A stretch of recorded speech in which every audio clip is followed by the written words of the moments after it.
Oke, mungkin sebelum kita mengawali kelas tutorial pada malam hari ini, mungkin kita berdoa dulu menurut agama dan kepercayaan masing-masing. Berdoa dipersilakan.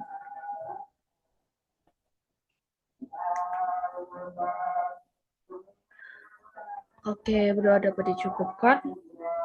Oke, selamat malam semuanya. Mungkin setelah dari Lebaran kemarin, kita akhirnya berjumpa lagi buat kelas tutorial yang terakhir buat penalaran umum atau PU, paket paket terakhir atau paket 3. Buat soal yang paket 3 ini udah ada di drive modul atau belum ya?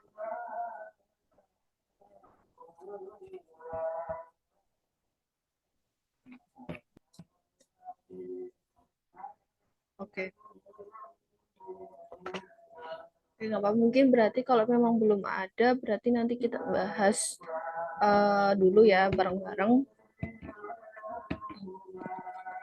Oke, mungkin aku langsung aja ya buat PU paket 3 yang nomor 1. Kita langsung aja ya.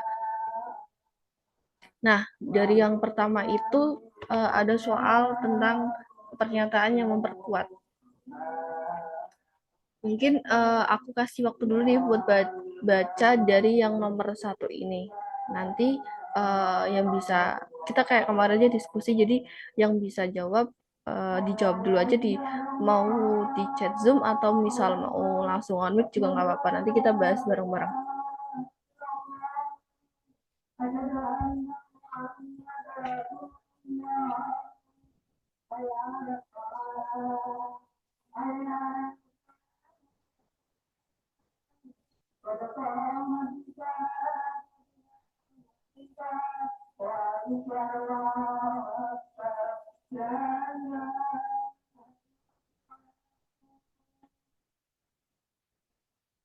Ada yang jawab dari Marhama bilang C. Ada jawaban lain?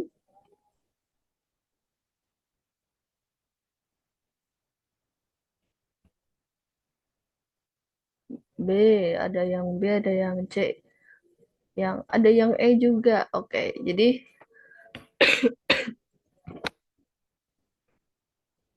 ada yang B, ada yang C, ada E. Nah, kita bahas ya. Jadi yang pertama itu kan ini melihat kucing tiba-tiba mengonsumsi rumput menimbulkan rasa kekhawatiran. Tak jarang juga para pemilik kucing mencoba mencegah kelakuan kucingnya yang tiba-tiba mengunyah rumput liar di sekitaran rumah. Sebuah penelitian mengatakan bahwa hal ini dilakukan karena tanaman yang tidak dapat dicerna, kucing itu justru dapat membersihkan pencernaannya dari cacing parasit dengan memuntahkannya. Nah, manakah pernyataan berikut yang memperkuat hasil penelitian tersebut? Berarti penelitian tentang dari si kucing yang mengunyah rumput liar untuk membersihkan pencernaannya. Nah, buat tadi ada yang B, C, sama E ya. Nah,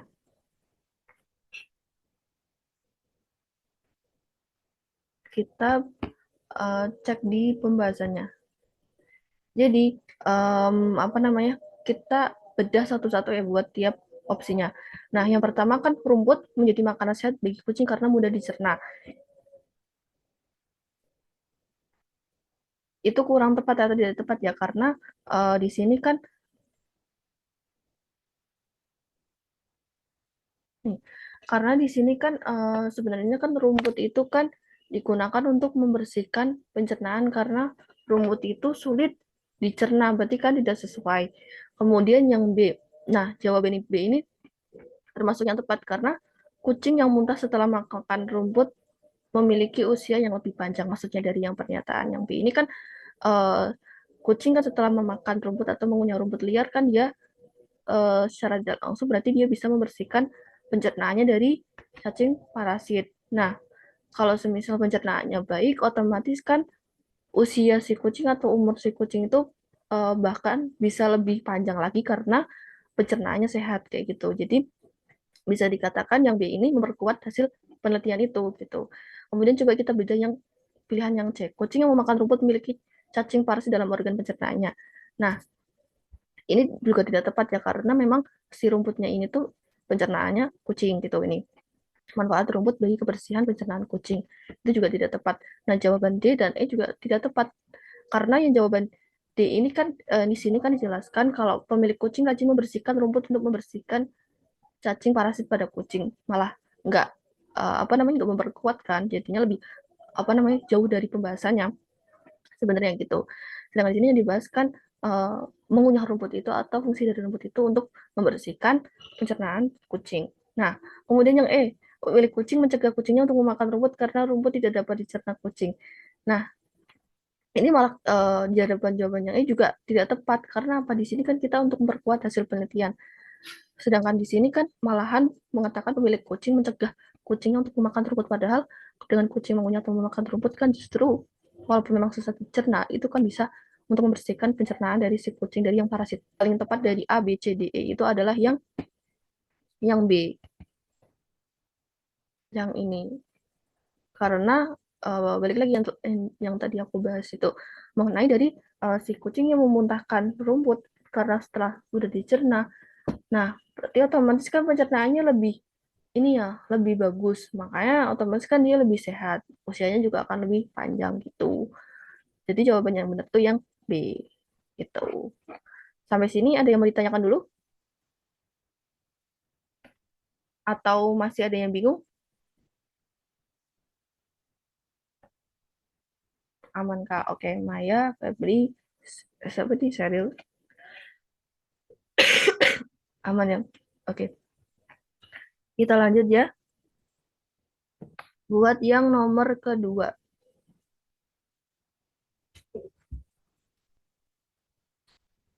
Nah, nomor kedua ini ada grafik tentang realisasi investasi dan penyerapan tenaga kerja dari tahun 2013 sampai 2021. Nah, di sini menurut teman-teman semua, mana nih pernyataan yang tepat atau paling sesuai dengan grafik tersebut? Nih. Jadi pilihannya itu ada di sini em, apa namanya grafiknya itu tentang realisasi investasi sama penyerapan tenaga kerja tapi dari tahun 2013 sampai 2021, tapi di sini yang 2021 itu cuma dari Januari sampai Juni doang ya. Nah, em, yang ini kelihatan nggak dari grafiknya? B, ada yang jawab B. Pada tahun 2021, realisasi investasi mengalami penurunan yang cukup drastis. Ini, ada jawaban lain?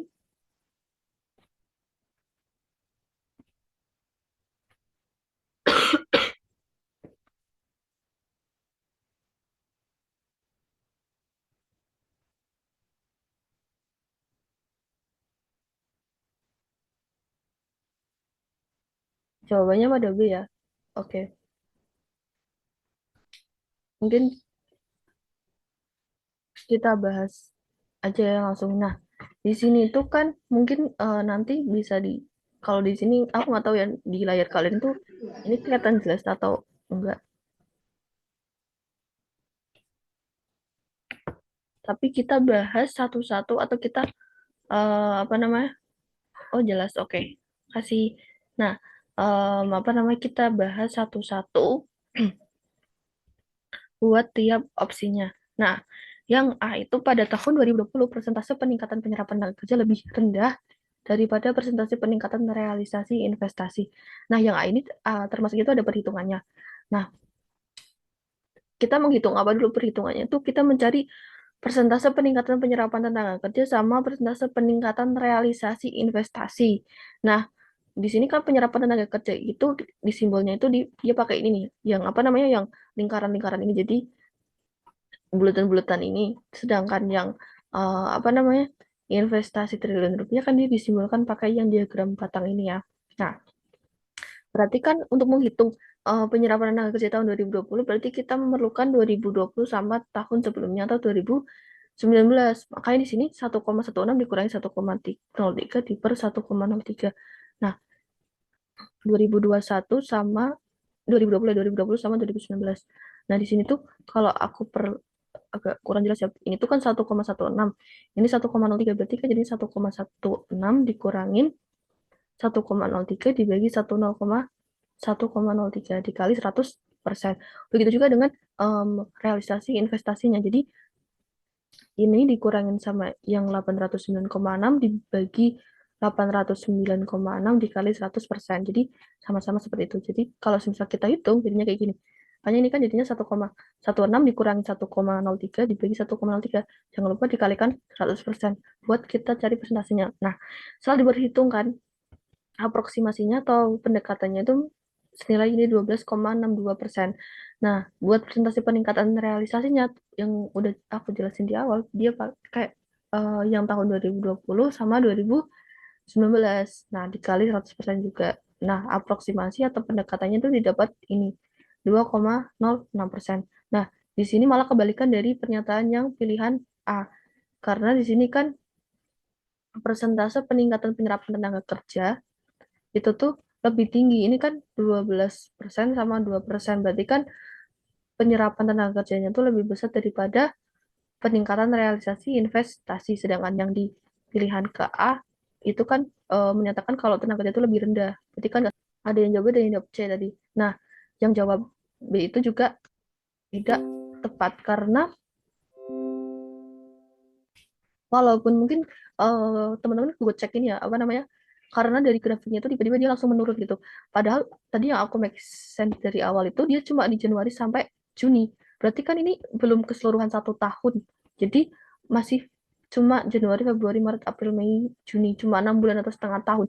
Jadi belum bisa dipastikan kalau tahun 2021 tuh realisasinya tuh betul-betul cukup drastis karena dia bukan 1 tahun apa namanya grafiknya tuh bukan 1 tahun 2021 tapi 2021 tapi cuma di rentang bulan tertentu di Januari sampai Juni doang. Jadi belum bisa kita pastikan kalau itu tepat gitu. Kemudian jawaban yang C. Nah, jawabannya itu juga tidak tepat karena berdasarkan grafik tadi, balik lagi yang tahun 2021 itu tuh belum sepenuhnya. Jadi belum bisa mewakili keseluruhan tahun 2021 gitu.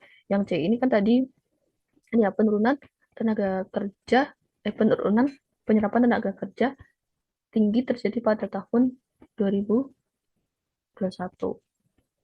ini nih 2021 balik lagi ini belum bisa dikatakan sepenuhnya karena dia cuma dari Januari sampai Juni.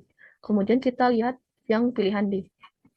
Pilihan D itu perubahan penyerapan tenaga kerja tertinggi terjadi pada tahun 2014. Nah, yang pilihan opsi D itu juga perlu perhitungan karena kan kita juga harus memperhatikan ini ya apa namanya tiap tahunnya gitu. Jadi dengan cara kita mengurangkan ini kan tahun misal tahun 2020 ya. Ini kan tahun 2020 itu di grafiknya itu kan ini ya 1,16 nanti dikurangi sama 1,03 selisih dengan tahun sebelumnya. Nah, pada tahun 2020 terdapat 0,13 juta. Kemudian setelah dikurangi juga dari 2019 0,07 juta orang. Terus tahun 2018 ini juga dikurangkan dengan apa namanya jumlah dari penyerapan tenaga kerjanya 1,18 dikurangi 0,96 itu 0,22 ini dikurangkan dengan tahun sebelumnya ya kayak selisihnya dengan tahun sebelumnya. Berarti kalau 2017 dengan tahun 2016, 2016 dengan tahun 2015 seperti itu. Kayak ini kan. Nah, kemudian satu oke. Satu yang di sini 139 yang tahun 2017 kan 1,39 R.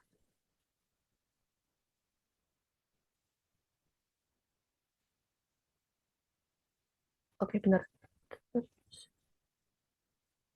1,39 2016 dan 2017.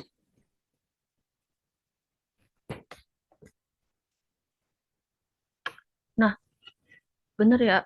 Oke, coba aku lihat dulu 2016. 2016 berarti sama 2015. 2016 144 dikurangi 139.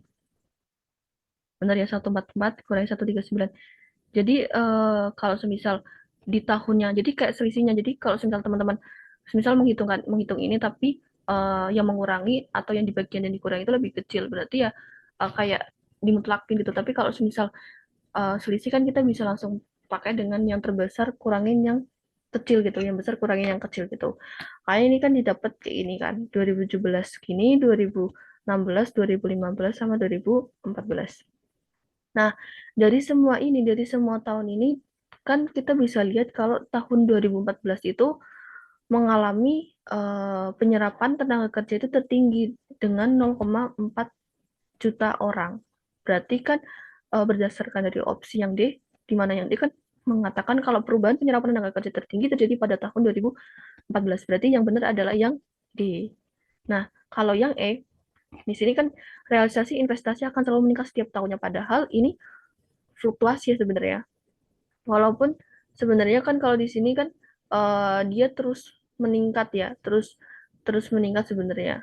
Yang fluktuasi itu yang begini penyerapan, tapi kan di sini kan tiba-tiba di tahun 2021 balik lagi kita nggak bisa memastikan, walaupun sebenarnya kalau kita bahas peramalan atau forecasting, sebenarnya kalau semisal kayak gini tuh ya memang bisa kita asumsikan kalau dia bakal naik setiap tahunnya, tapi karena di 2021 ini balik lagi apa namanya belum bisa dipastikan dia akan turun apa akan tambah menaik sampai segini atau malah turun. Nah, akan berfluktuasi ke bawah atau malah naik konstan ke semakin ke atas gitu.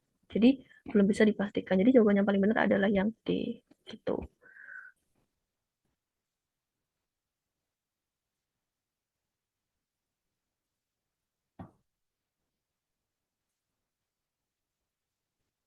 Aman ya? Ya, jadi balik lagi makanya aku apa namanya bilang dari awal yang masalah tahun 2021 tuh di grafiknya tuh bukan satu tahunnya full gitu, cuma dari bulan Januari sampai Juni. Jadi kita nggak bisa memastikan dia benar-benar nilainya tuh segitu. Aman ya? Sampai yang nomor kedua,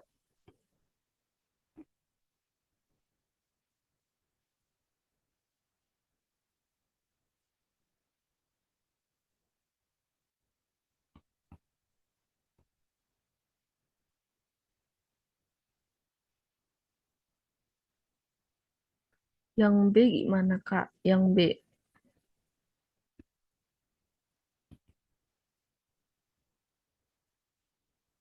Nah, mungkin aku jelasin lagi ya. Yang B itu memang tidak tepat karena B sama C ini kan sebenarnya sama C ini kan balik lagi tadi kan aku sempat jelasin kalau yang B ini kan pada tahun 2021 realisasi investasi mengalami penurunan yang cukup drastis.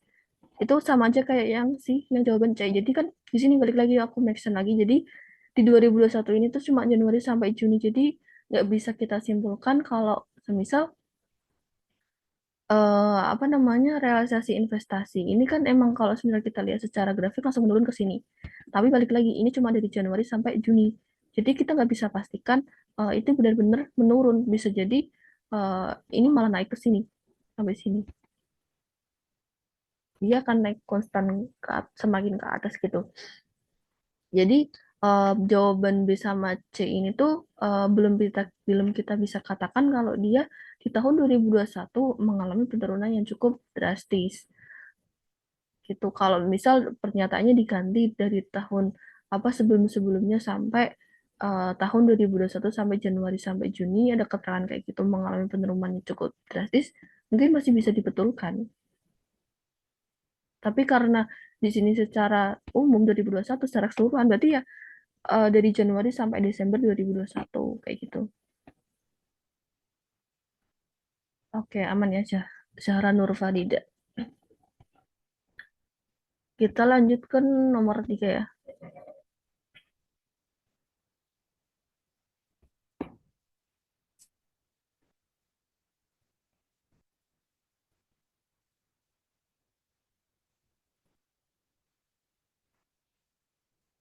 Yang nomor 3 itu ada bacaan, mungkin bisa dibaca dulu ya.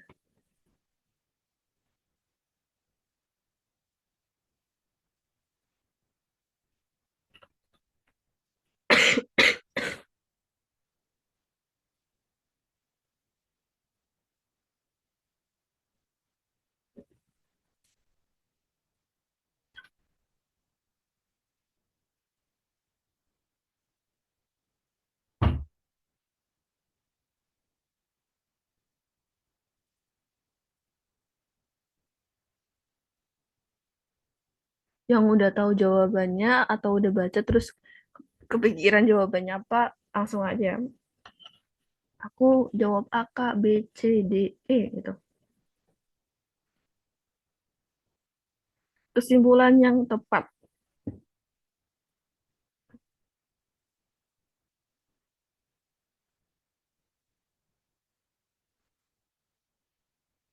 Ini cukup apa namanya nggak begitu susah sih yang bagian ini. Jadi kuncinya tuh kalau di sini dia tentang em, presentasi ya. Jadi tentang pendapatan lah, tentang pendapatan.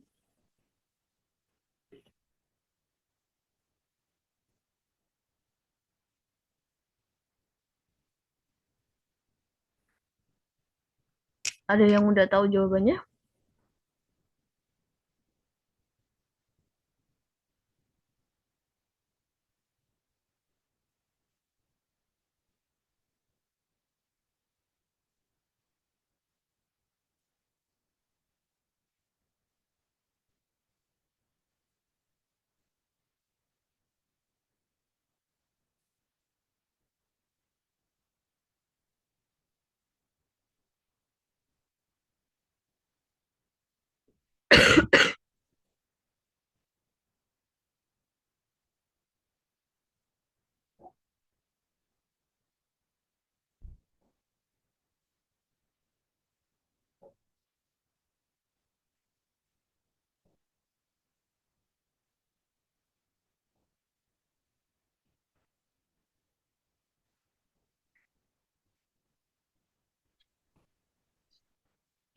A mungkin Kak.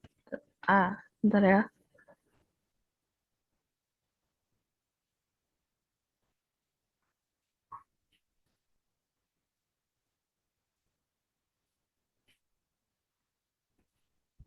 Jadi yang di nomor 3 ini kan membahas tentang PT Eka Sari Lorena Transport Tbk. Itu kan mencatatkan bahwa keseluruhan nilai beban perusahaan dari layanan bus antar kota, antar provinsi itu lebih tinggi ketimbang pendapatan pada masa pandemi. PT WH Transportasi Indonesia Tbk, perusahaan layanan bus pariwisata, mengemukakan terjadinya perubahan pendapatan dari 71,9 miliar menjadi 70,5 miliar. Nah, perusahaan taksi PT Bluebird TBK pendapatannya juga rontok nih 49,4% menjadi 2,1 triliun pada periode yang sama. Nah, perusahaan taksi lain seperti PT Express Trasindo Utama berhasil menurunkan nilai kerugiannya pada tahun 2020 lalu menjadi 53,2 dan sebelumnya itu 276,1 miliar. Nah, pernyataan berikut ini yang tepat untuk dijadikan kesimpulan dari wacana tersebut. Tadi ada yang jawab A ya. Nah, sebenarnya tuh dari pilihan itu tuh memang yang paling benar tuh yang A karena transport udah jelas nih karena di sini kan membahas melayan tentang ini ya tentang transportasi umum baik itu tadi layanan bus pariwisata kemudian ada taksi gitu. Nah, kemudian itu di mention juga kalau di sini tuh di masa pandemi. Jadi maka dari itu tuh transportasi publik. Jadi transportasi publik itu yang telah disebutkan yang tadi tentang bus pariwisata ataupun taksi itu menjadi salah satu faktor usaha yang ikut terdampak pandemi COVID-19. Nah, buat yang B pendapatan perusahaan bus pariwisata pada tahun pandemi menurun lebih dari 50%. Padahal di sini jelas kalau bus pariwisata tadi itu mana tadi bus pariwisata tuh enggak ya di sini tuh dia pendapatan bus pariwisata tuh cuma dari 71,9 sampai 70 jadi menjadi 70,5 miliar. Jadi bukan sampai 50% itu salah ya. Nah, kemudian pendapatan perusahaan taksi tidak sebanding dengan beban perusahaan sehingga mengalami kerugian.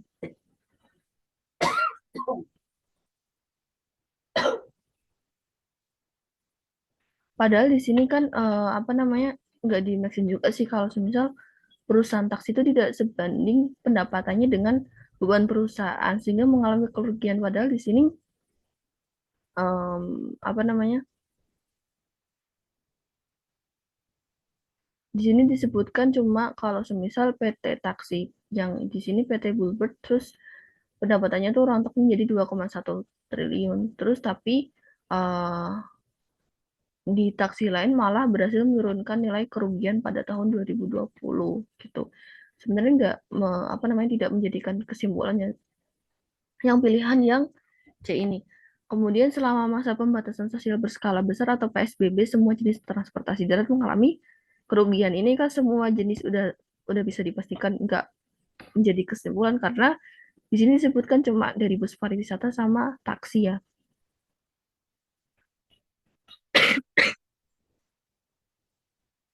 Dengan di sini juga PT Eka Sari Lorena Transport keseluruhan nilai beban perusahaan dari layanan bus antar kota itu lebih tinggi ketimbang pada masa pandemi.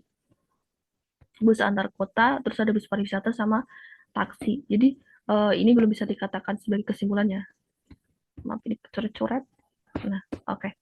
Jadi kemudian yang E juga nggak bisa juga karena penurunan kinerja semua perusahaan transportasi antar provinsi disebabkan karena melakukan pembatasan sosial. Ini juga nggak di-mention di sini apa nggak disebutkan gitu, nggak disebutkan di sini juga kalau semisal PSBB atau pembatasan dari apa namanya pembatasan sosial juga apa namanya juga menjadi faktor penurunannya kinerja semua perusahaan transportasi gitu. Sedangkan di sini memang kayak emang dampak transportasi publik seperti bus pariwisata, bus antar kota, taksi gitu karena efek pandemi gitu. Jadi memang jawabannya menurut itu adalah yang A gitu. Sampai sini ada yang mau ditanyakan dulu?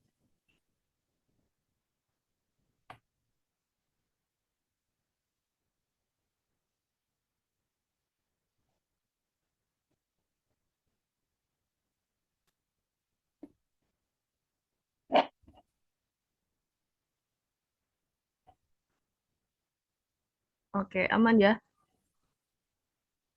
Jadi benar yang tadi yang jawab A, pilihannya jawabannya yang benar yang A. Nah, kemudian kita lanjut ke nomor yang 4.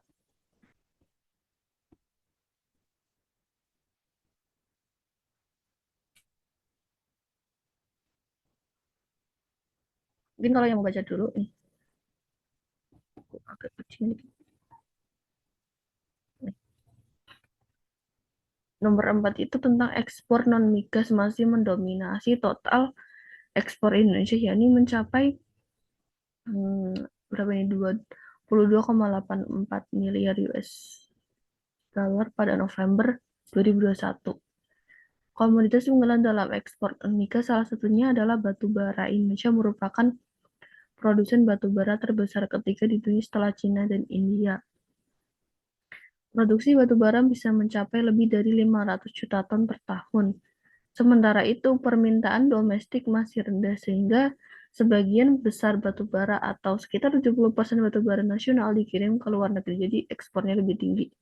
Kementerian ESDM mencatat bahwa realisasi ekspor batu bara Indonesia pada tahun 2020 mencapai 405 juta ton atau melebihi target ekspor 102,5% yang ditetapkan di awal sebesar 395 juta ton. 10 negara tujuan ekspor batu bara meliputi China, India, Jepang, Malaysia, Korea Selatan, Vietnam, Taiwan, Thailand, dan Bangladesh. Manakah pernyataan berikut yang sesuai dengan teks berikut? Ada yang udah jawab? Yang A, batu bara adalah komoditas terunggul dalam sektor ekspor non-migas. Atau B, pada November 2021, ekspor komoditas batu bara mencapai 22,84 miliar. Kemudian yang C, batu bara menjadi salah satu komoditas ekspor migas yang dikirim ke 10 negara tujuan. Yang dia permintaan pasar terhadap komoditas batu bara mendorong kenaikan produksi batu bara pada tahun mendatang. Kemudian yang A pada tahun 2020 ekspor batu bara melebihi target yang telah ditetapkan yaitu sebesar 2,5% atau 10 juta ton batu bara.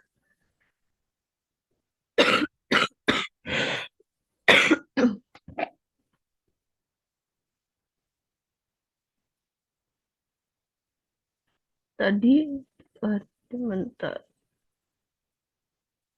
Yang C atau A? C, ada yang C, ada yang D, ada yang A. Kita bahas satu-satu ya. Jadi yang pertama mungkin yang A dulu. Batu bara adalah komoditas terunggul dalam sektor ekspor non migas. Nah, di sini mungkin apa namanya?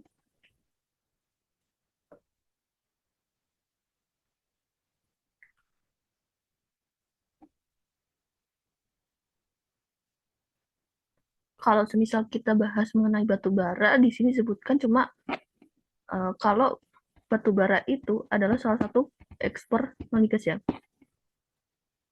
Nah, tapi apa namanya komoditas ini kan komoditas unggulan. Salah satunya adalah batu bara. Tapi dia tidak menyebutkan kalau apa namanya batu bara itu adalah komoditas terunggul. Berarti ini belum bisa dikatakan sesuai dengan teks tersebut. Terus kemudian yang B, pada tahun 2021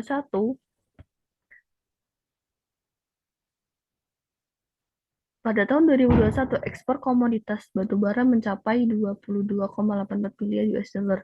Nah, sedangkan di sini ini tuh bukan komoditas batu bara doang buat uang senilai uang segini. Sedangkan di sini kan disebutkan kalau ekspor non migas. Berarti kan sebenarnya tuh bukan hanya batu bara yang senilai uang segini tuh dia tuh ekspor non migas bukan batu bara doang. Batu bara itu salah satunya. Berarti tidak sesuai. Ini juga tidak sesuai. Kemudian yang C batu bara merupakan salah satu komoditas ekspor migas yang dikirim ke 10 negara tujuan. Ini lagi nih ekspor migas padahal di sini jelas-jelas ini batu bara itu non migas gitu. Kemudian apa namanya permintaan pasar terhadap komoditas batu bara mendorong kenaikan produksi batu bara pada tahun mendatang. Padahal di sini juga nggak disebutin kalau permintaan dari apa namanya permintaan dari negara ke negara tujuan ekspor juga nggak apa namanya nggak disebutin gitu kalau permintaan permintaan terhadap komoditas batu bara itu besar. Itu mengakibatkan kenaikan produksi untuk tahun-tahun berikutnya itu juga nggak disebutkan. Jadi belum dikatakan ini pernyataan yang sesuai. Kemudian yang pada tahun 2020 ekspor batu bara melebihi target yang telah ditetapkan yaitu 2,5% atau 10 juta ton. Jadi di sini kan kalau ekspornya itu 405 juta, sedangkan target awalnya itu 395 itu kan melebihi target. Jadi kita hitung aja, kita kurangin kan jadi 10. 405 kurangi 395. Kemudian persentasenya tinggal kita bagi 10 dikurangin ini ya apa namanya yang target ya. 10 dibagi 395 kali 100%. Ini jelas-jelas kalau diaproksimasi itu 2,5%. Nah, 2,5% itu apa namanya? Ya kalau misal kita kalikan 2,5% dari nilai apa namanya batu baranya udah jelas-jelas itu 10 juta ton. Jadi dengan ini kita bisa pastikan kalau jawaban yang tepat itu adalah yang E. Ini yang E adalah 2,5%. Setelah kita hitung itu ternyata benar nih persentase kenaikannya tuh dari target yang telah ditetapkan. Target yang telah ditetapkan adalah 395, sedangkan kenyataan atau realisasinya adalah 405 juta ton gitu. Jadi jawaban yang tepat adalah yang E. Oke, ada yang mau ditanyakan dulu? Tadi ada yang jawab apa namanya? Jawab C, ada yang jawab D. Diperhatiin lagi ya dari kata-kata sama uh, kalimatnya. Apakah dia benar-benar pernyataan yang apa namanya mewakilkan dari si bacaan itu kan harus sesuai nih, harus sesuai sama teksnya itu. Kalau misal memang masih kayak mamang atau masih kayak ragu-ragu nggak sesuai nih, nggak eksplisit di teksnya ya, berarti dia belum bisa diwakilkan kalau pernyataan itu tuh sesuai gitu sama bacaan yang kita baca. Kak, kenapa Kak masih bingung rumusnya. Jadi yang E ini kan nih ekspor batu bara itu kan melebihi target ya. Nah, aku make sense di awal lagi nih. Dia kan naiknya tuh di sini mana tadi? Nih ya, aku garis bawah ini tadi 405 juta. Nah, di sini mungkin kalau yang B mungkin aduh bentar, kenapa coret-coret? Nah, sip. Kita kasih warna lain coba. Nah, oke. Okay. Nah, di sini mungkin kalian belum mungkin nggak usah ngitung yang 10. Apa namanya kalau 22,5%. Intinya kan di sini dia naiknya itu melebihi naiknya atau persentase melebihi targetnya itu 2,5%. Berarti kan kita perlu menghitung apa namanya persentase berapa sih kelebihan kelebihan ekspor batu baranya dari tahun 2020. Sedangkan di sini di bacaan itu tuh realisasi, di sini kan realisasi atau fakta di lapangannya ekspor batu bara itu mencapai 405 juta. Nah, tapi padahal nih target kita tuh cuma 395, target yang telah ditetapkan tuh cuma 395. Nah, berarti otomatis kita cari ini dong kayak selisihnya, kelebihan berapa sih nih gitu. Misal apa namanya? Kayak penjualan misal aku nargetin penjualannya itu cuma 10, ternyata penjualannya sampai 15 biji. Berarti kan otomatis aku menghitung selisih dari kelebihan penjualannya itu. Jadi misal kelebihannya berarti targetku cuma 10 tapi ternyata realisasinya 15, berarti kan selisihnya tuh 5 gitu. Nah, berarti kan otomatis kita kurangi dulu kan kelebihannya itu. Makanya kita kurangi 405 kurangi 395. Makanya di sini ternyata kelebihannya tuh 10. Nah, gitu. Kemudian persentasenya tuh ya kita harus membagi si 10-nya itu dibandingkan dengan apa namanya yang ditetapkan itu 395 bukan realisasi ya. Jadi 10 dibagi dengan 395 atau persentase yang ditetapkan gitu dikalikan 100%. Nah, ternyata 10 dari 395 itu ternyata apa namanya kalau semisal kita kalikan 100% itu 2,5%-nya dari 2,5 apa namanya kayak naik 2,5% atau naik dia kan naik 10 juta nih 10 juta ton berarti itu kayak diumpamain apa namanya kita dekatin bukan diumpamain sih kita apa namanya kita hitung aproksimasinya itu ternyata bener nih selisihnya ini yang kelebihan 10 juta ton ini kalau semisal kita bandingkan dengan kita yang ditetapin ini kata kalikan 100% karena dalam bentuk persen ya jadi kita kalikan 100%. Nah itu tuh setelah kita hitung tuh 2,5% aproksimasinya berarti otomatis si kelebihannya ini tadi yang melebihi target tadi itu tuh 2,5% atau 10 juta ton. Karena ini balik lagi dari 405 sampai 395 itu kan emang lebih 10 juta ton. Nah, kalau semisal dari teman-teman apa namanya kan udah dapet nih sebenarnya kalau naiknya tuh 10 juta ton. Ya, kita mau naik mau apa namanya mau lihat perhitungan berapa persentasenya ya. Udah tinggal apa namanya kelebihannya tadi atau selisihnya tadi dibagi dengan nilai yang ditetapkan tadi dikali dengan 100% ditambahlah 2,5% kayak gitu. Jadi jawabannya yang itu benar gitu. Tinggal dikurang. Soalnya kan intinya tuh karena dia apa namanya? Cuma apa namanya di sini tuh berapa sih kelebihan dari targetnya melebihi targetnya itu berapa persen gitu. Berarti kan kita cari kelebihannya itu ternyata 10 juta ton. Nah, 10 juta ton itu berapa persen sih? Nah, gitu. Jadi 2,5% atau 10 juta ton batu bara gitu. Ternyata benar nih pernyataan yang setelah kita hitung gitu. Sampai sini aman atau ada yang lagi bingung? Atau yang masih bingung bisa langsung ditanyain aja. Maaf ya kalau semisal suaraku agak eh, apa namanya? Agak serak sedikit. Nah, oke, aman nggak dari teman-teman?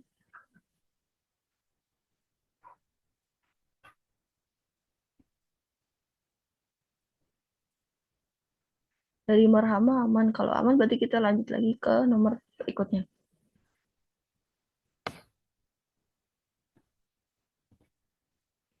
Oke, kita lanjut ke nomor berikutnya aja ya, biar bisa nyampe banyak nomor gitu. Yang nomor 5 itu tentang film ini ya, Spider-Man No Way Home. Jadi, dia meraup 50 juta dolar AS sekitar 719 miliar rupiah di bioskop Amerika Serikat dan Kanada selama pekan penayangan perdananya. Jadi ini pertanyaan perdananya senilai 50 juta dolar.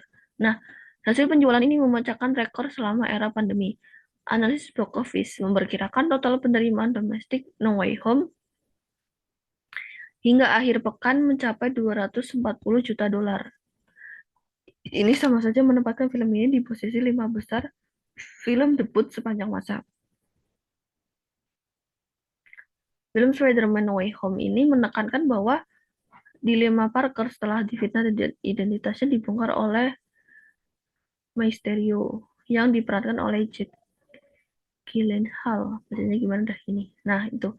Intinya kritikus film menyambut hangat bahwa kisah Parker dan kawan-kawan. Terbukti pada Jumat kemarin 95% dari 220 ulasan di Rotten Tomatoes menilai positif. Nah, di sini pernyataannya tidak sesuai. Ada yang udah tahu jawabannya? Kata Sheryl katanya yang Eka.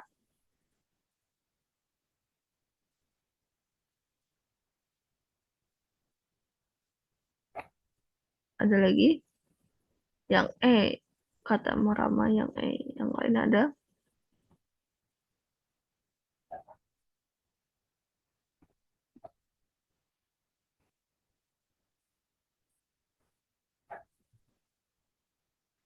Kita lihat aja.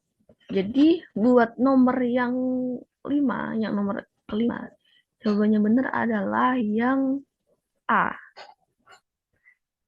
Jangan kegocek sama pilihan-pilihannya dari tadi. Apa namanya? Memang agak apa ya namanya? Dari opsi-opsinya tuh agak menjurumuskan ya teman-teman.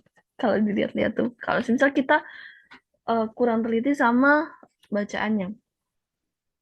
Jadi dari nomor yang apa namanya kita jawab apa kita beda dulu pilihan yang kurang tepat. Nah, yang B ini film Spider-Man. No Way Home adalah film dengan penjualan tertinggi pada masa pandemi.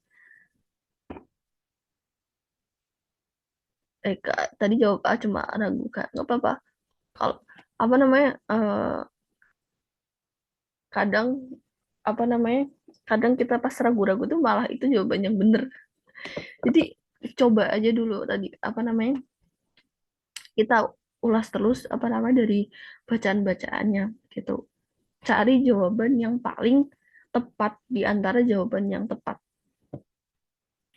Nah, di sini tuh kalau yang B itu kan tadi uh, film Spider-Man-nya ini adalah film dengan penjualan tertinggi di masa pandemi. Padahal di sini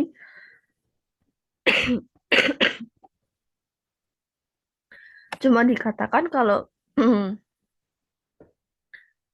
dari si film Spider-Man-nya ini tuh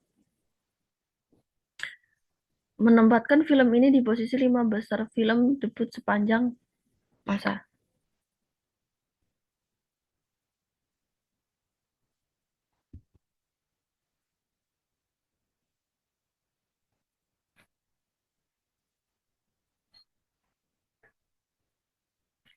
Yang tidak sesuai ya, berarti benar. Berarti dia ini kan adalah film dengan penjualan tertinggi di masa sepanjang masa pandemi COVID-19 berarti oh ini memecahkan rekor berarti dia benar ya, berarti benar atau sesuai. Ini kan kita carinya tidak sesuai. Kemudian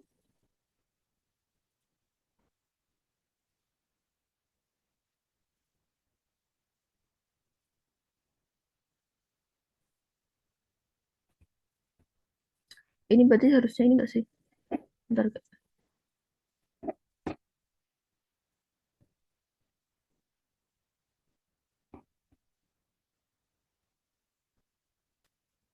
ini tuh jawaban yang benar tuh adalah yang tadi tuh udah jawab apa ya?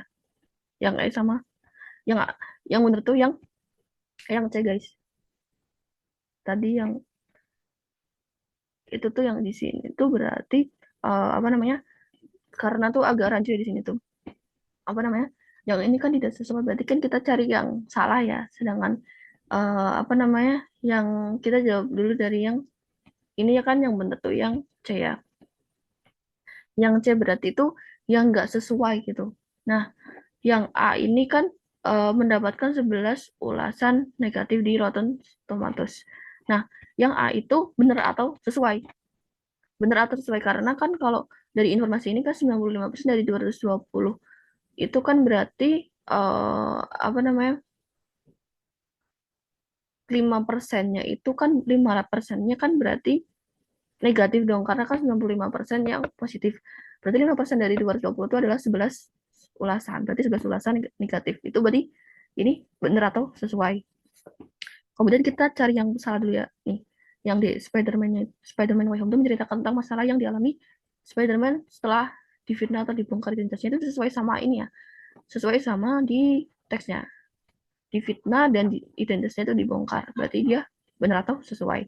Kemudian hingga akhir pekan penayangan perdananya film Spider-Man No Way Home itu masuk dalam 10 besar film debut sepanjang masa.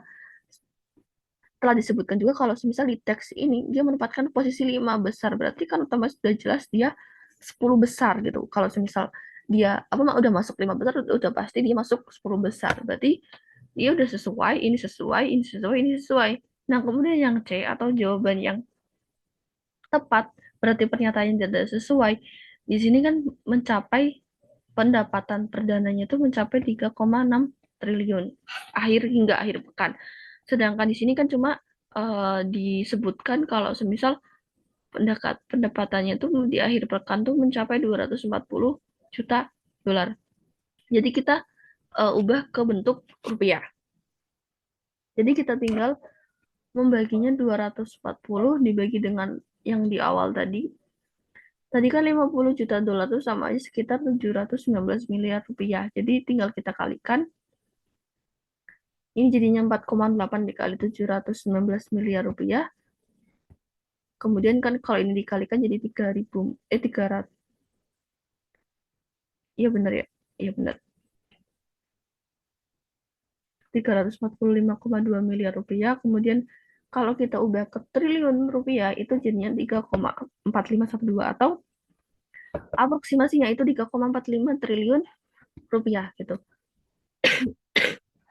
Sedangkan di pilihan yang C itu tuh 3, triliun. Padahal faktanya itu adalah 3,4 triliun. Berarti dia pernyataan yang tidak sesuai. Jadi jawaban yang benar itu adalah yang C.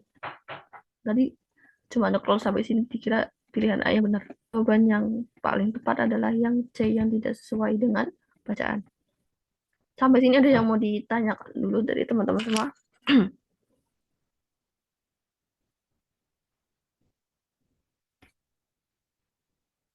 Aman atau bingung atau aman? Bingung atau aman? Gitu. Atau masih aman-aman aja? Soalnya yang di PU ini tuh menurutku agak apa ya, dari pilih-pilihannya tuh sangat menjebak gitu.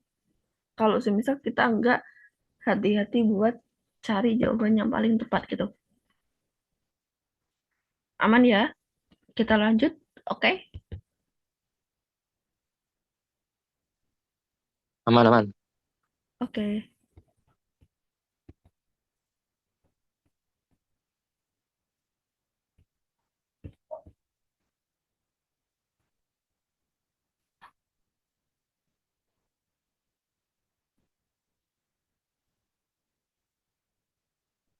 Kita lanjut buat yang nomor 6. Nah, ini udah masuk hukum logika ya.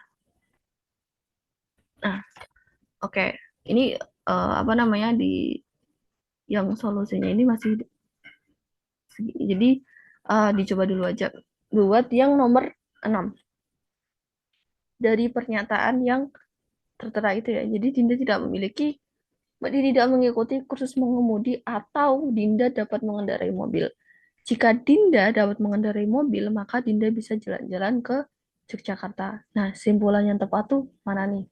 Ini biasanya tuh kita misalnya jadi kayak P maka Ki atau P atau Ki gitu. Ini berhubungan dengan simpulan. Ada yang udah tahu jawabannya?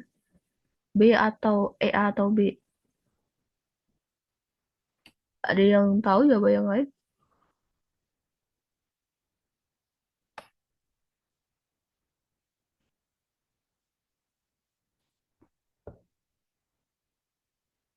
C, C, benar.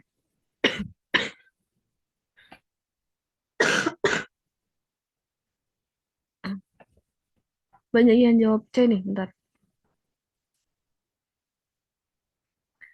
Jika Dinda mengikuti kursus mengemudi, maka Dinda bisa jalan-jalan ke Yogyakarta. Nah, kalau penjelasan secara detailnya itu seperti ini. Jadi, kita jadikan dua premis, ada premis satu sama premis dua. Di premis satu ini kan Dinda tidak mengikuti kursus mengemudi atau Dinda dapat mengendarai mobil. Terus yang kedua, jika Dinda dapat mengendarai mobil, maka Dinda bisa jalan-jalan ke Yogyakarta. Nah, makanya gini kita misalnya gini ya, yang kalimat awal Dinda mengikuti kursus mengemudi ini kan tidak ini kan suatu negasi ya. Jadi pernyataannya kalau misalnya kita tuliskan jadi kayak adong berarti kita tidak mengikutkan yang tidak atau tidak ini. Jadi yang A ini tidak berarti kan Dinda mengikuti kursus mengemudi. Yang B berarti kan Dinda dapat mengendarai mobil. Ah, yang C maka kan ini kan udah kan jika Dinda dapat mengendarai mobil itu berarti kan sama aja berarti dia masuk B. Kemudian yang C berarti kan Dinda bisa jalan-jalan ke Yogyakarta. Nah, kalau dalam hukum logika, kalau semisal apa namanya kita misalin semisal P maka Q itu bentuk lainnya itu adalah kalau semisal dalam bentuk apa namanya atau ini tuh yang ini bentuk lain dari sini tuh bisa dikatakan kayak ini negasi P atau Q ini di dalam kalau misal kita melihat di materi tentang hukum logika atau himpunan dan logika biasanya kalau di mata kuliah perkuliahan ya jadi tentang hukum logika sebenarnya tuh hukum logika ini tuh bukan hanya di matematika aja sih sebenarnya karena hukum logika atau himpunan dan logika atau dengan jenis sejenisnya itu tuh menurutku tuh berguna banget buat tentang algoritma khususnya tuh buat algoritma tentang coding dan segala macam itu juga pakai algoritma tentang logika itu sendiri jadi kalau teman-teman bisa apa namanya bisa punya modal tentang algoritma tentang logika hukum logika dan himpunan dan segala macamnya itu jadi salah satu modal juga buat teman-teman yang mungkin mau lanjut ke yang apa namanya rumpun rumpun tentang matematika atau saintek atau misal yang berhubungan dengan apa namanya ilmu komputer dan segala macamnya itu juga bakal kepake gitu tentang logika itu sendiri apalagi untuk menyelesaikan persoalan-persoalan soal-soal UTBK yang semacam pernyataan-pernyataan yang berhubungan dengan premis-premis seperti ini. Di sini maka di sini kan nih P maka Q atau bentuk apa namanya ya implikasi ya itu kan ekuivalen dengan negasi P atau Q.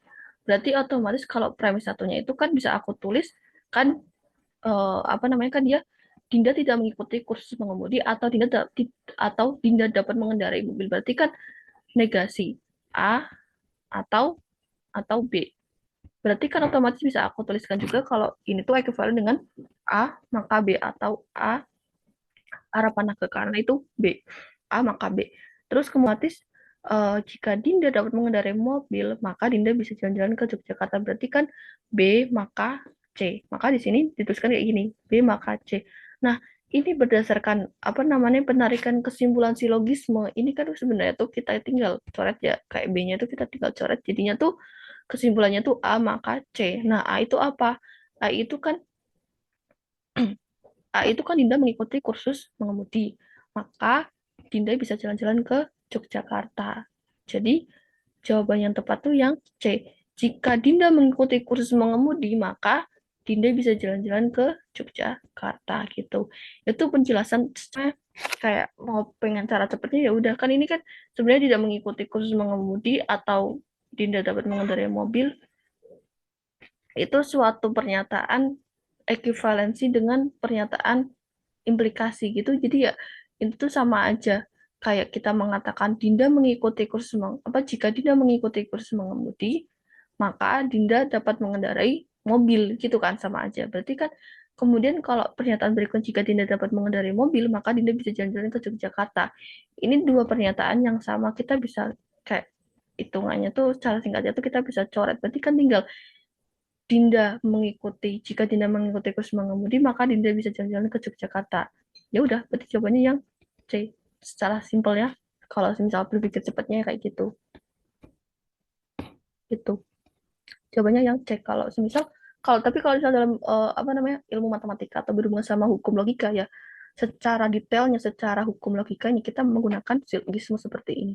Dengan kita juga mengasih keterangan A, B, C-nya itu apa gitu. Harus jelas. Oke, sampai sini ada yang masih dibingungkan? Bener banget yang jawabannya C itu bener. Jadi bener jawabannya yang C gitu.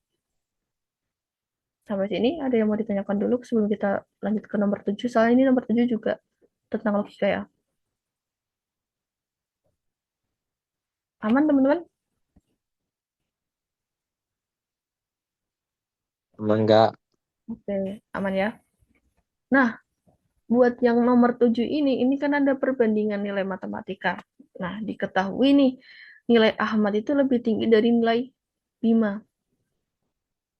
Kemudian nilai Dimas tidak lebih tinggi dari nilai Vina, tetapi lebih tinggi dari nilai Erin. Nilai Bima sedikit lebih tinggi dari nilai Cici. Jika nilai Cici lebih tinggi dari nilai Vina, maka pernyataan berikutnya masih benar adalah mungkin dari teman-teman bisa dibaca dulu.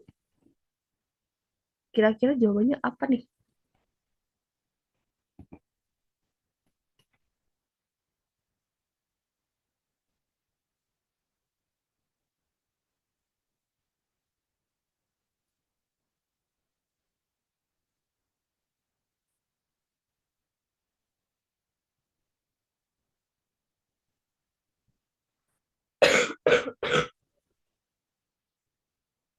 Ada yang udah tahu jawabannya?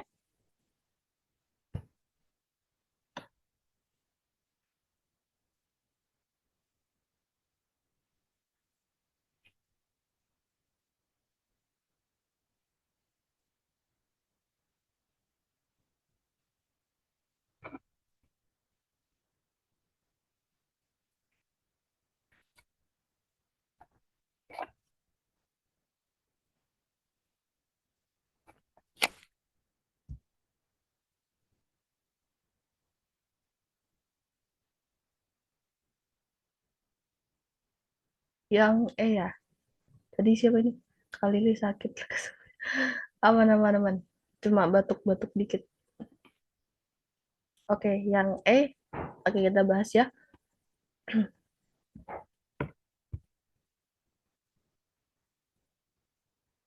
Aman-aman guys.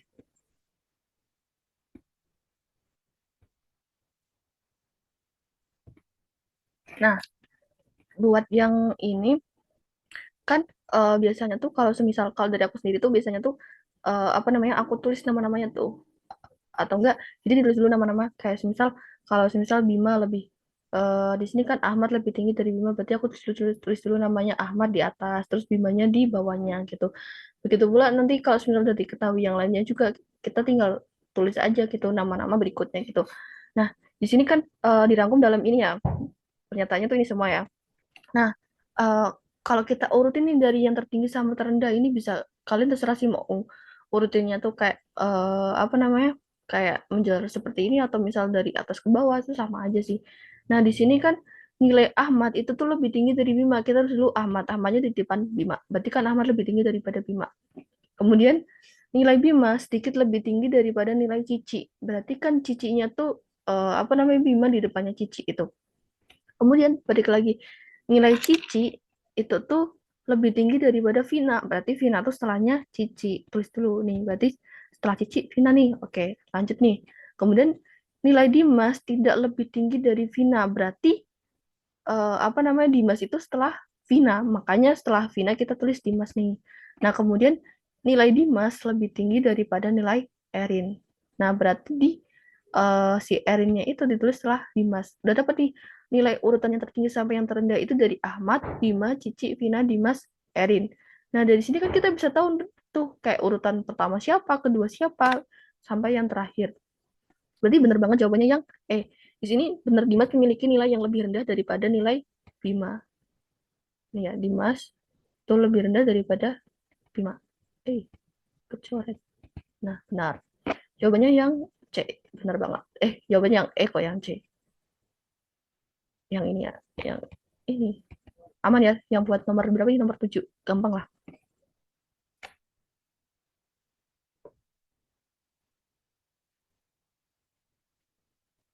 Oke, kalau gampang mau kita lanjut ke nomor 8. Ini ada 15 soal kayaknya.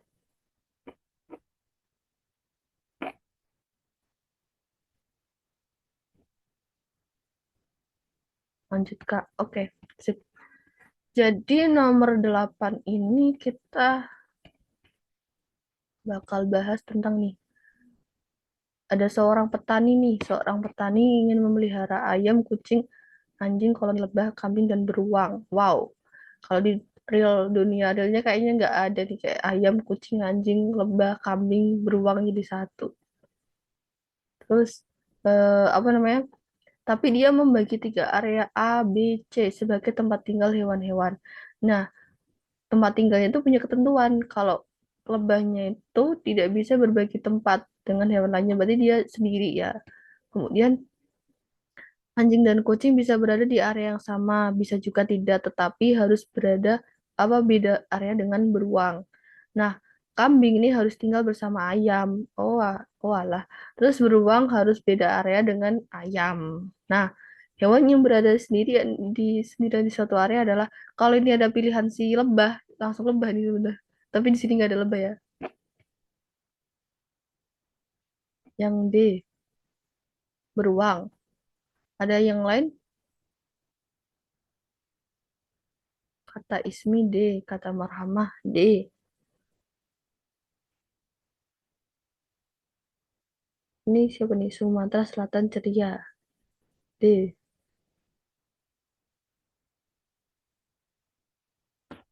Yaps.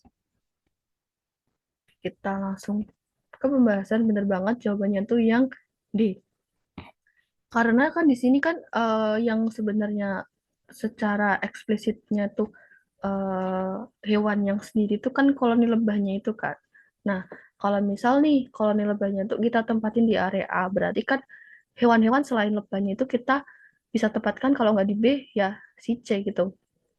Nah, misal kita kemudian kita pilih hewan lain ya. Beruang itu kita pilih misal di ruang di area B. Artinya kan anjing, kucing, sama ayam tuh tidak bisa di area yang sama seperti beruang. Berarti kan misal kita pilih apa namanya si C. Nah, balik lagi ayam tuh harus sama kambing. Berarti kambingnya tuh juga masuk ke area C. Nah, berarti yang sendirian tuh jelas lebah sama beruang gitu karena tadi lebah di A, terus yang di C itu ada anjing, kucing, ayam, sama kambing. Berarti yang di B itu cuma ada beruang, yang A cuma ada lebah. Berarti jawaban yang tepat adalah yang D, beruang. Gitu. Gampang. So simple itu yang nomor ini. Ada yang mau ditanyakan dulu? Kalau enggak, kita lanjut ke nomor berikutnya. Aman Kak, aman. Lanjut, lanjut. Oke, sip. Kita lanjut ke nomor 9. Jadi di sini ada grafik penjualan pakaian model A, B, C di toko X dari hari Selasa, Rabu, Kamis, Jumat, Sabtu. Nah, di sini po yang merah ini tuh yang A, terus yang hijau ini yang B, yang biru ini pakaian model C. Nah, di sini ditanyakan adalah total penjualan pakaian terbanyak terjadi pada hari ini coba dari teman-teman kalau bisa dilihat. Yang terbanyak itu di Selasa, Rabu, Kamis, Jumat atau Sabtu.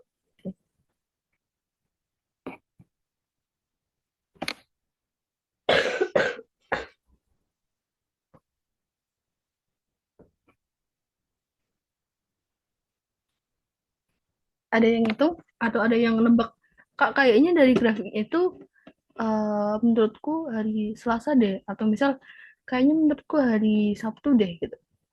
Atau ada yang udah ngitung dari ini dijumlahin semua. 2 ditambah 6 ditambah 8. Yang kata Ismi ada yang lain? Kamis. Oke. Jadi bener banget jawabannya tuh yang Kamis. Mana nih? Dia total penjualannya tuh 17 ya dibandingkan sama yang lainnya. Kalau semisal teman-teman males ngitung sebenarnya itu bisa dilihat sih sebenarnya kalau dibandingkan dengan hari-hari lainnya yang Selasa, Rabu, Selasa, Rabu, Jumat, Sabtu, yang Selasa aja tuh kan ini cuma 2, terus ini 6 8. Rabu ini ada penurunan juga dari 3, terus kemudian cuma 4, kemudian 8. Terus apalagi yang Jumat ini dari 2, kemudian 2 dikit kan, terus kemudian tambah 6, terus ini 8. Kemudian ini yang hari Sabtu cukup cukup rendah yang biru, kemudian langsung ke 7 sama 8. Sedangkan di Kamis dia apa namanya mengalami peningkatan dari 3, 6 sama 8 secara tidak langsung, kayak bisa dipastikan isi Kamis ini tuh terbanyak gitu. Kalau misal mau lebih yakinnya berarti uh, kita bentuk dalam bentuk tabel ini kita bisa pastikan tiap modelnya itu tiap hari itu berapa sih penjualannya gitu. Nah, setelah kita hitung-hitung nih ternyata total penjualan terbanyak tuh di hari Kamis atau yang eh aman ya, gampang lah yang ini. Tinggal kita lihat, kita jumlahkan, kita lihat yang paling banyak. Oke, aman. Kita lanjut ke nomor 10 ya.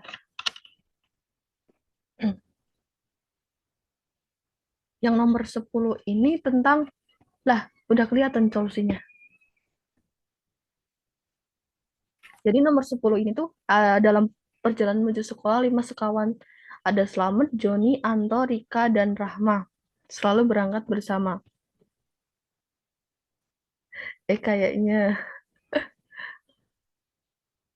bener ya. Juga Kak. Udah kelihatan guys. Gimana loh?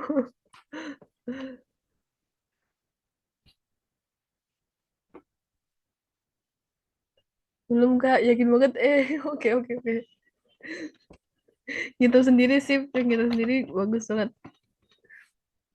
Nah, di sini tuh ada Slamet, Joni, Anto, Rika, dan Rahma selalu berangkat bersama. Nah, nggak lihat Kak tadi ya. Yang lihat pura-pura nggak lihat ya. Joni selalu menjemput Slamet setelah ia dijemput oleh Anto. Rika menjadi anak terakhir yang dijemput. Sementara rumah Rahma terletak di antara rumah Joni dan rumah Anto. Pernyataan yang benar adalah nih.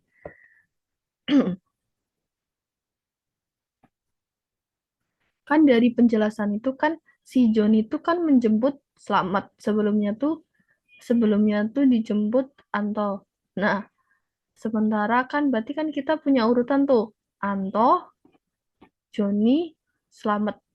Nah, tadi di kalimat terakhir.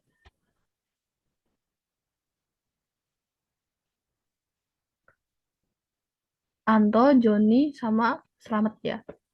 Nah, kemudian karena rumah Rahma itu terletak di antara Joni dan rumah Anto, maka urutannya berarti kan jadinya apa? Karena tadi kan Rahma memang di antara Anto sama Joni, berarti kan Anto, Rahma, Joni, Slamet. Yang terakhir adalah Rika. Jadi kesimpulannya adalah yang emang Rika adalah yang paling dekat karena dijemput terakhir gitu. Gampang ya, aman ya? Wih, soalnya terdekat pasti terakhir. Ya bener banget. Pertanyaannya tuh ini, apa namanya? Kurang ini, kurang hot pernyataannya ini. Jadi udah jelas banget nih. Rika udah paling apa namanya? Rika dijemput terakhir otomatis udah paling dekat gitu. Oke, amannya kita mau lanjut atau mau udahan? Lanjut. Satu lagi. Satu lagi. Lanjut, Kak. Oke. Kalau kita lanjut berarti dua nomor lagi Dewis. Ini soalnya satu bacaan ini tuh buat dua nomor ya, 11 sama 12.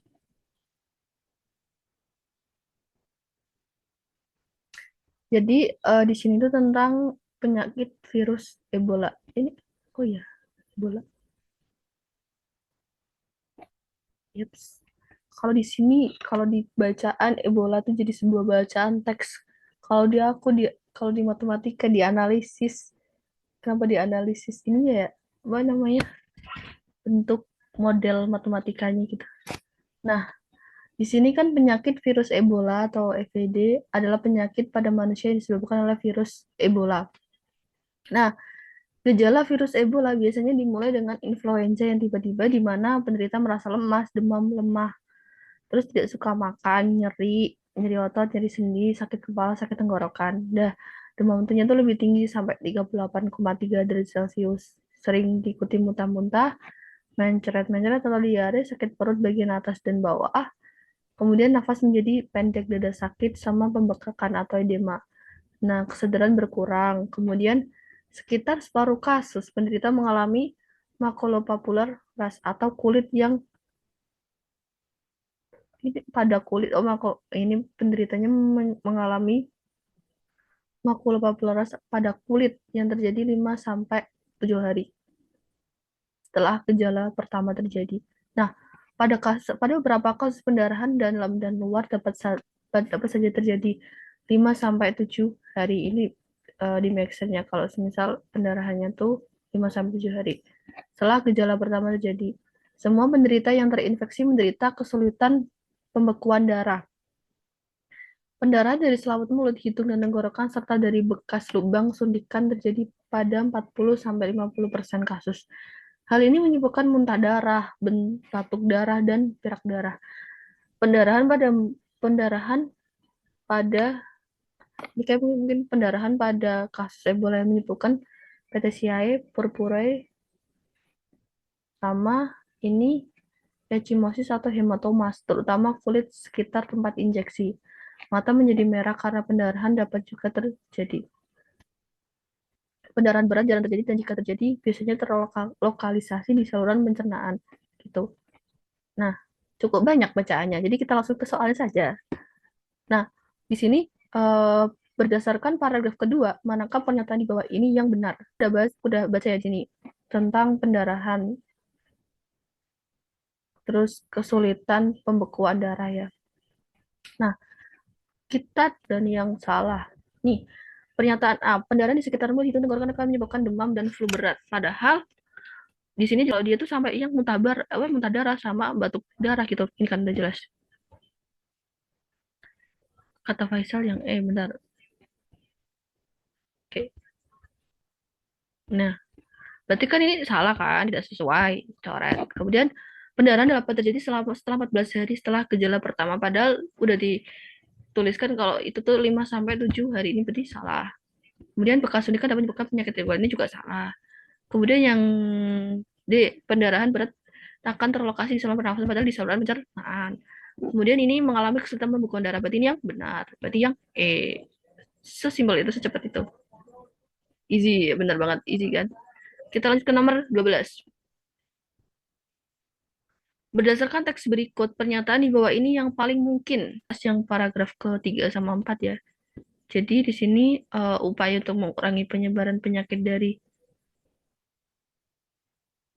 Jadi itu sebenarnya itu penyakit Ebola itu biasanya ditularkan sama hewan seperti monyet sama babi.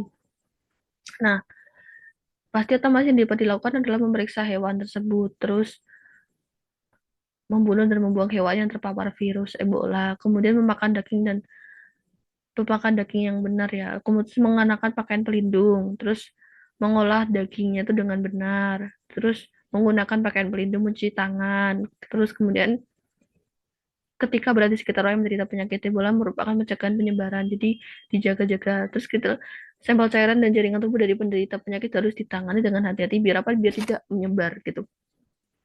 Apalagi kalau sampai suntikannya sama gitu. Nah, Kemudian kalau ini tentang kesembuhan atau recovery dari virus Ebola, mulai terjadi antara 7 sampai 14 hari setelah gejala pertama. Nah, kematiannya biasanya sampai dari 6 sampai 16 hari setelah gejala pertama. Dapat seringkali jadi karena shock akibat tekanan darah rendah.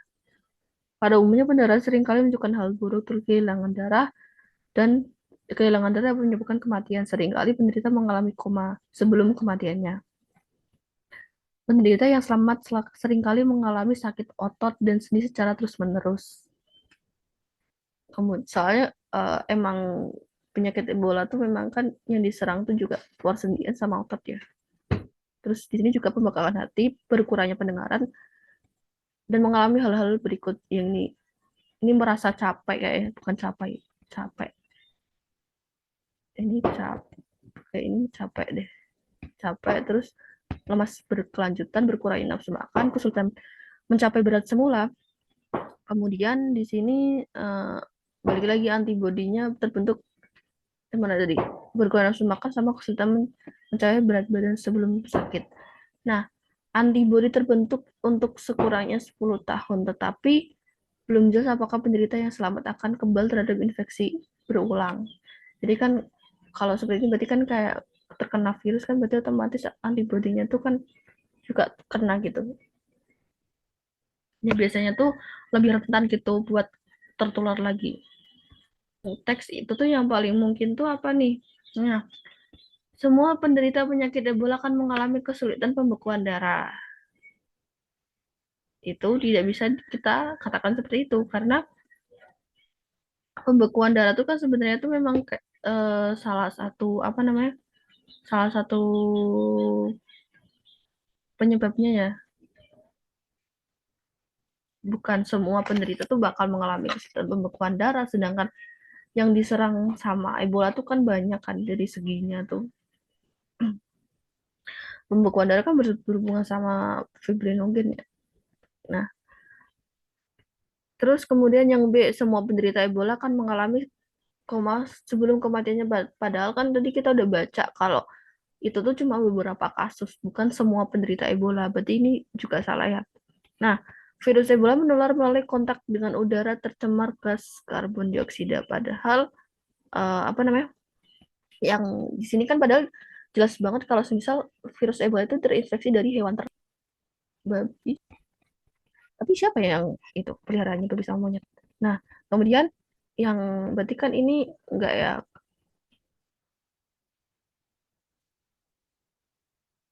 Terus kemudian yang D, tekanan darah yang rendah dapat menyebabkan kematian penderita Ebola. Tadi kan udah kita baca juga ya yang paragraf tadi.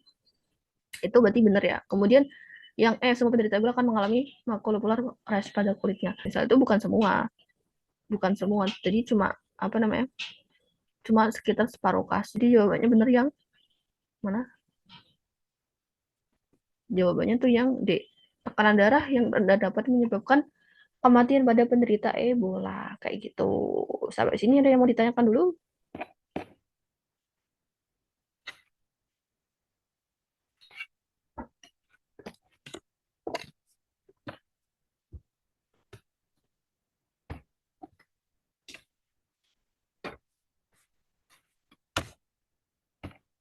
Oke, aman ya berarti.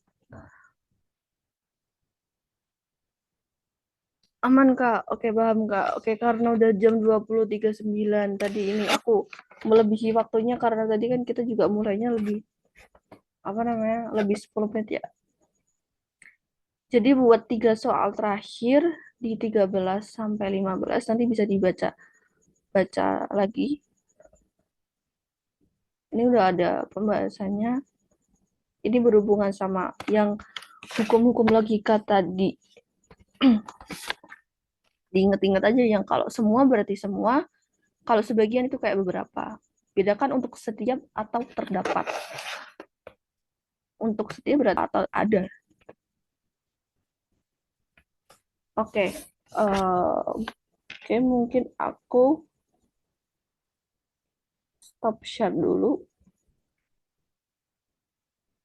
Sebelum itu ada yang mau ditanyakan dulu karena ini pertemuan terakhir. Iya, pertemuan terakhir aku ya. buat baik PM dan PK. PM sama PU. Ada yang mau ditanyakan dulu buat misal apa namanya ada materi-materi yang masih dibingungkan, kurang apa namanya ya mungkin rangkuman dari awal kamu tuh. Nih bentar aku kasih ini ya.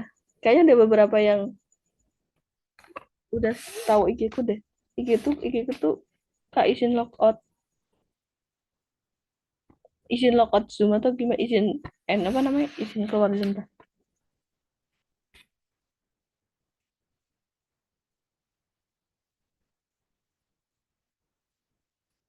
Bentar. IG ku tuh sempat ke ini, ke suspend. Jadi ini IG baru. Bentar. Ini guys. Kalau mau apa namanya? Kalau mau semisal teman-teman mau tanya, kalau semisal emang aku juga ada waktu bisa langsung tanya aja. Ini mau aku share yang presensinya. Bentar aku pause dulu ya.